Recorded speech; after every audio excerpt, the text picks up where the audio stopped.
हमारे चैनल में आपका स्वागत है। आज मैं आपको अहिल्या बाई के बारे में बताने जा रही हूँ।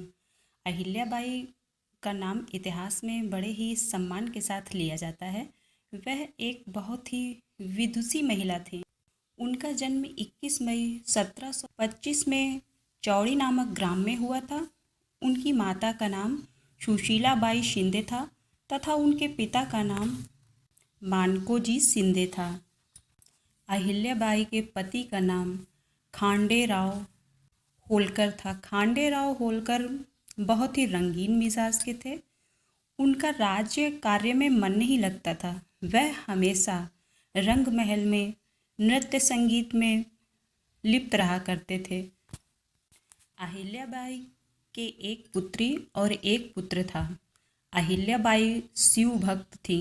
अहिल्याबाई को उनके ससुर मल्हार राव होलकर ने सर्वप्रथम शिव मंदिर में देखा था।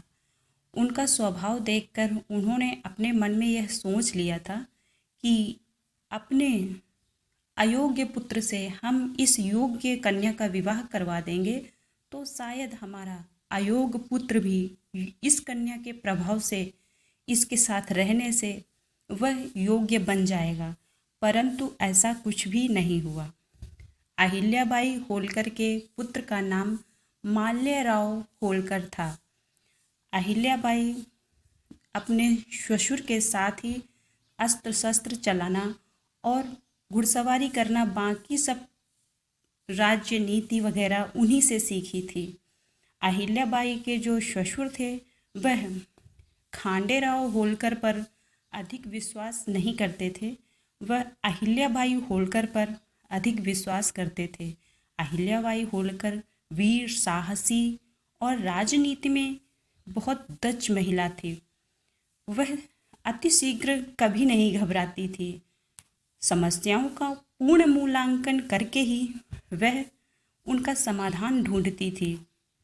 अहिल्याबाई होलकर का बुद्धि परीक्षण करने के लिए मल्हार राव होलकर ने एक योजना बनाई और वह अहिल्याबाई होलकर के घर जाकर बोले, बेटी ये बताइए कि अन्न बड़ा है या सोना।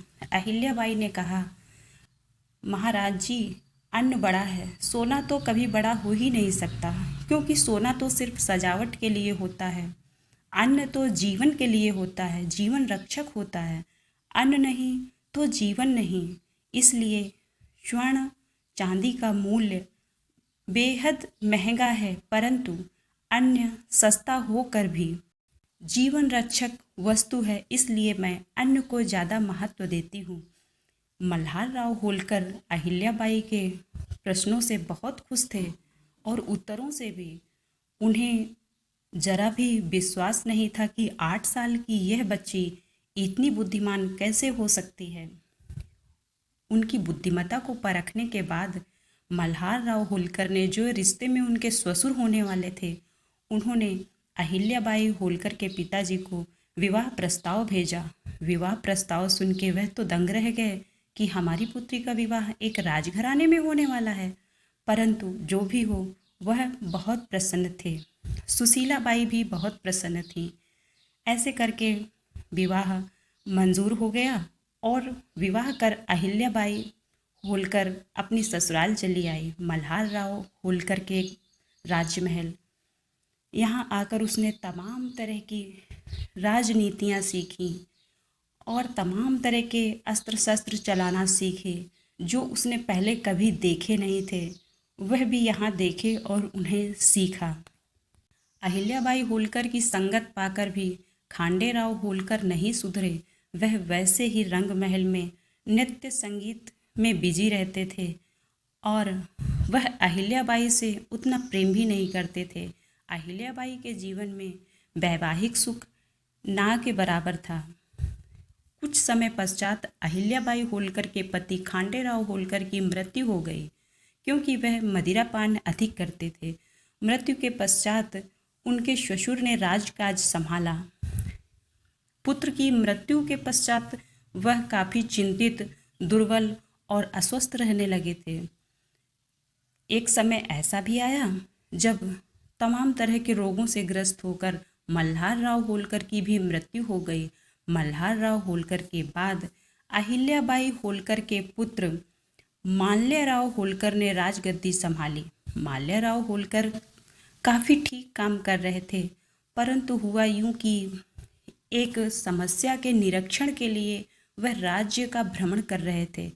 वहीं पर योजनाबद्ध तरीके से किसी ने उन्हें गोली मार दी और माल्यराव होलकर की भी मृत्यु हो गई। माल्यराव होलकर की मृत्यु के बाद अहिल्याबाई टूट सी गई। उसने अपने आप को बहुत संभाला और अपने राज्य को भी। अहिल्याबाई होलकर ने महिलाओं के लिए वृद्धाश्रमों का निर्माण किया। सोमनाथ का मंदिर जो विश्व प्रसिद्ध है वह अहिल्याबाई होलकर ने ही बनवाया था। मैंने आपको पहले भी बताया है कि अहिल्याबाई होलकर शिव की बड़ी ही कट्टर भक्त थी। एक बार अहिल्याबाई के राज्य में तमाम घर चोरों ने जीना मुश्किल कर रखा था। वह इधर चोरियां उधर चोरियां करते। अहिल्याबाई होलकर परेशान थी और उसके सिपाही भी नहीं पकड़ पा रहे थे चोरों को। तब अहिल्याबाई ने डंके की चोट पर ये ऐलान करवाया कि जो भी इन घर चोरों को पकड़ के हमारे सम्मुख लाएगा उसके साथ वह अपनी पुत्री का विवाह कर देगी। एक बहुत ही बहादुर नवयुवक इस काम के लिए आगे आया और उसने अपना एक ग्रुप बना के तमाम इन घर चोरों को पकड़ के अहिल्याबाई के हवाले किया, जिसका नाम यशवंत सिंह फांसे था। यशवंत सिंह फांसे के साथ अहिल्याबाई ने अपनी पुत्री का विवाह कर दिया। अपने वचन अनुसार अहिल्याबाई को अपने वचन और नियमों का पालन करते हुए सदा देखा गया था। वह अपने कहे से कभी नहीं मुकरती थी, इसलिए उसने यशवंत फांसे के साथ अपनी पुत्री का विवाह करने के पश्चात 13 अगस्त 1795 ईस्वी में उसकी मृत्यु हो गई। अहिल्याबाई एक लंबा जीवन जी और इतिहास के पन्नों में स्वर्ण अक्षरों में अपना नाम दर्ज करवा के चली गई। इस तरह से हमारी ये वीडियो अगर आपको पसंद आई हो तो हमारे चैनल को लाइक शेयर सब्सक्राइब ज़रूर करिए।